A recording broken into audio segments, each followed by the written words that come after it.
Hey y'all, and welcome to Politibrawl. My name is Brian, and the new Border Czar Homan absolutely takes it to Wolf Blizter, who can't even ask a decent question on CNN.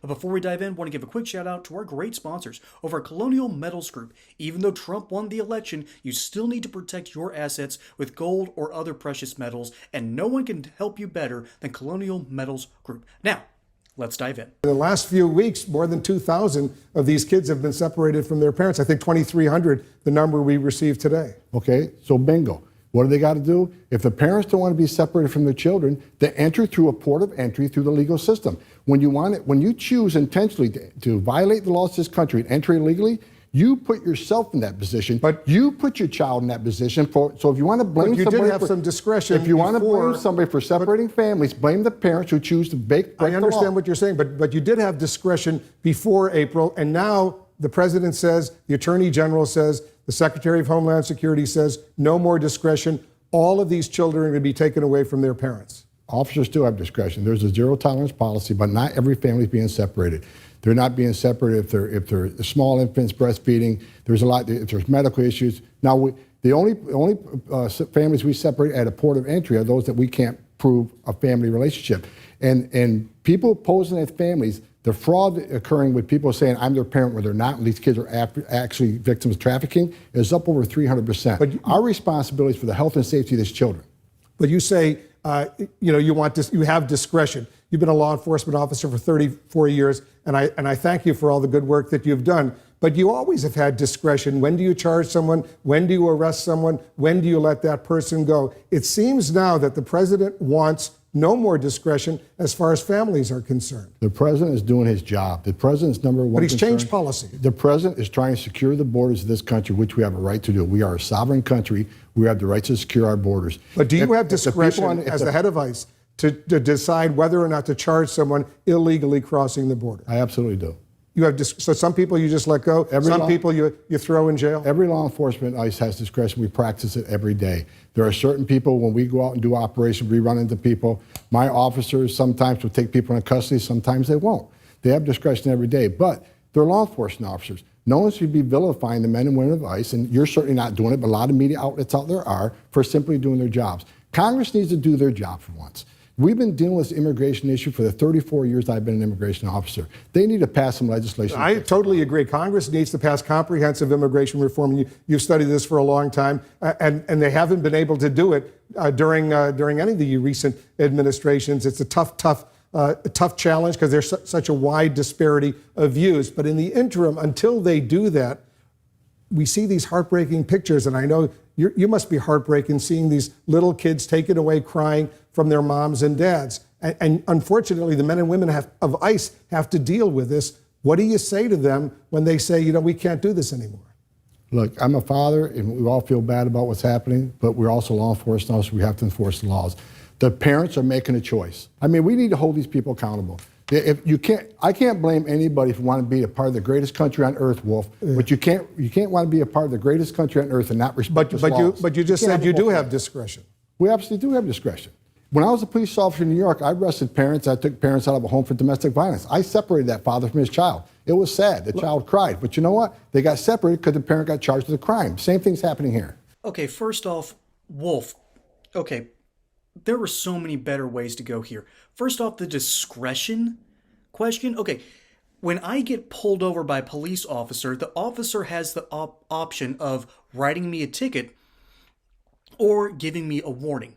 And depending on whether I admit that, yeah, I'm for instance, let's say that my license has expired and I haven't been able to get it renewed for some reason. And if he thinks that my story is legitimate and that I'm showing that I'm trying to uphold the law, I'm just not capable of it at the moment, I may or may not get away with it. That's what officer discretion is supposed to mean. When it comes to the border, he's trying to trap Homan into admitting that when it comes to the border, there's no discretion. And Tom Homan's not going to give him that nice little soundbite, so he's going to continue to say all officers have discretion. So again, Homan knows how to deal with this media hackery. And so Wolf Blizter knows this, and he pursues this not once but twice, and just fails in both capacity. Hey y'all, I'm not exactly looking at retirement anytime soon. but my parents are, and friends of my parents are. And I'm sure either you or someone you know is looking at retirement and wondering, what do I do? How do I help prepare for this in this economy with this terrible president and with a vice president who basically coup d'etat him and is now looking to run for president herself? How do you protect against this? Well, simple. You go over to my friends at Colonial Metals Group. They quite literally have something called the Retirement Package Plan.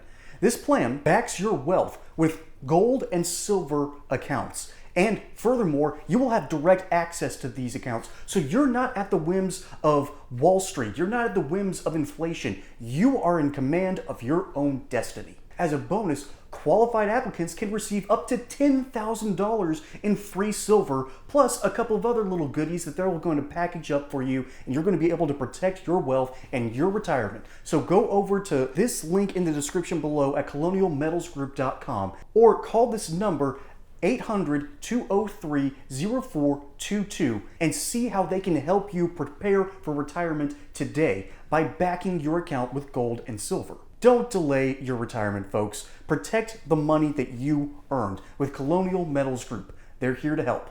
And furthermore, he had a much better question to ask. Why did Donald Trump, who is now the president-elect, or seemingly the president-elect, we're 99.9% sure that he's going to win, since he's the president-elect, didn't he have a huge hand in just basically destroying the upcoming... there was a piece of legislation about a year ago that tried to shore up part of the border.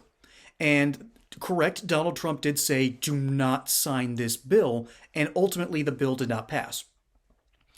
There were some good ideas in this bill, I will admit, but there's one poison pill that ultimately raised the amount of people who can, all they had to do was go to a port of entry and say, I seek asylum. Don't even have to give a reason, just, I seek asylum, sign the form, and you get released into the United States. No questions asked. That's not a good policy. Now, on one hand, that does mean that the cartels will still be able to traffic people across, and there's more and there's more incentive for people to use the cartels instead of using the port of entry themselves. That is a potential problem, but such a poison pill and allowing so many refugees per day, that's a problem. And furthermore, if you put a cap on that number in that example, you can still have people that want to use the cartels. So really, it's a moot point. And Donald Trump realized this, other Republicans realized this, so they sounded the alarm and killed the bill. Any bill that we need at the border needs to be way more comprehensive, way more tough, and ultimately give teeth to the American defense forces, be that the military or otherwise, the ability to go after the cartels and end the trafficking problem. Now, Homan's not going to talk policy. He's not going to give away the game. He's not going to tip his hand. But good grief, I am so happy that he is back.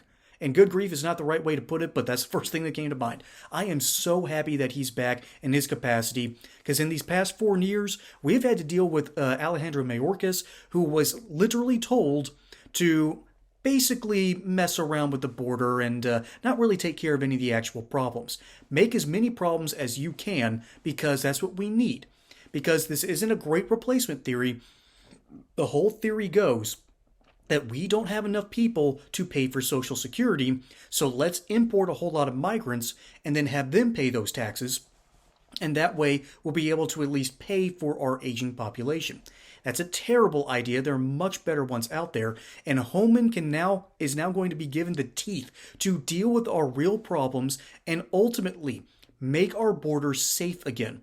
It's not about the wall, it's about making America safe from cartels, from fentanyl, from drug traffickers, to human traffickers, and human traffickers of the worst kind, from children to sexual to adults, whatever it is. This trafficking needs to stop, and we're finally giving people like Tom Homan the teeth to deal with these problems. And maybe Wolf Blitzer should be asking about that instead of whether officers have discretion. Wolf, you're better than that. I've always respected you as a journalist. I know you're getting up there. I know it's CNN, but ask some better questions, man. Please, you're a legitimate journalist. Live up to the standard. Folks, my name is Brian. Hope you enjoyed that segment here on Political Brawl. Don't forget to like and subscribe. Catch you on the next one. And until then, y'all have a good one.